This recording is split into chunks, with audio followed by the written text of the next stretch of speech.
Nobel বিজয়ী অধ্যাপক doctor Mohammad ইউনূসকে প্রধান উপদেষ্টা করে অন্তর্বর্তীকালীন সরকার গঠনের রূপরেখা দিয়েছে বৈষম্য বিরোধী ছাত্র আন্দোলন।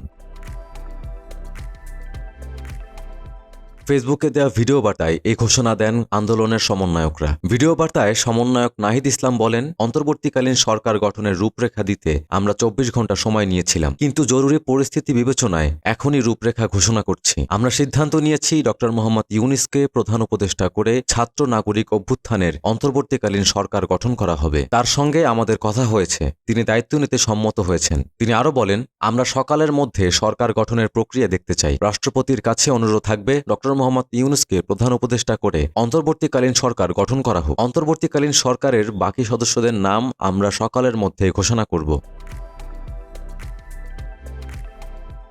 এর আগে সারা দেশে সহিংসতা ও লুটপাট রোধে ওয়ার্ড ভিত্তিক সাম্প্রদায়িক সম্প্রীতি ও রাষ্ট্রীয় সম্পদ রক্ষার কমিটি গঠনের আহ্বান জানান বৈষম্য বিরোধী ছাত্র আন্দোলনের সমন্বয়ক আসিফ মাহমুদ। সোমবার দিবাগত রাত ১:৩০টায় তিনি সামাজিক যোগাযোগ মাধ্যম ফেসবুকে এক পোস্টে এই আহ্বান জানান। আসিফ মাহমুদ বলেন, সারা দেশে স্ব-উদ্যোগে ওয়ার্ড ভিত্তিক সাম্প্রদায়িক সম্প্রীতি ও রাষ্ট্রীয় সম্পদ রক্ষা কমিটি গঠন করার জন্য ছাত্র নাগরিক অভ্যুত্থানের সকল অংশগ্রহণকারী ও আপামর জনগণের প্রতি আহ্বান জানাচ্ছি। দ্রুত বাস্তবায়নে এখনই প্রয়োজনীয় পদক্ষেপ গ্রহণ করুন, দেশ গঠনে সচেষ্ট হন।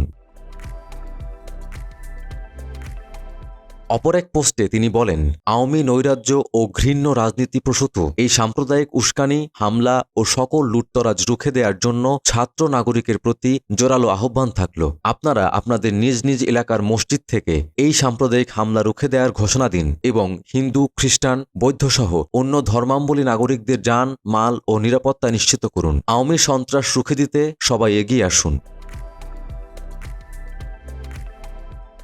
উল্লেখ্য, সোমবার ৫ই আগস্ট দুপুর ২:৩০টায় গণভবন থেকে একটি সামরিক হেলিকপ্টারে শেখ হাসিনা উড্ডয়ন করেন। এ সময় তার ছোট বোন শেখ রেহানা সঙ্গে ছিলেন। বার্তা সংস্থা এএফপির প্রতিবেদনে বলা হয়, শেখ হাসিনা ও তার ছোট বোন শেখ রেহানা নিরাপদ স্থানে চলে গেছেন। শেখ হাসিনা যাওয়ার আগে একটি ভাষণ রেকর্ড করে যেতে চেয়েছিলেন, তিনি সে সুযোগ পাননি। দুপুরে শেখ হাসিনা দেশ ছেড়ে যাওয়ার ঘণ্টাখানেকের মধ্যেই প্রধানমন্ত্রীর সরকারি বাসভবন গণভবনে প্রবেশ করে হাজারো ছাত্র জনতা।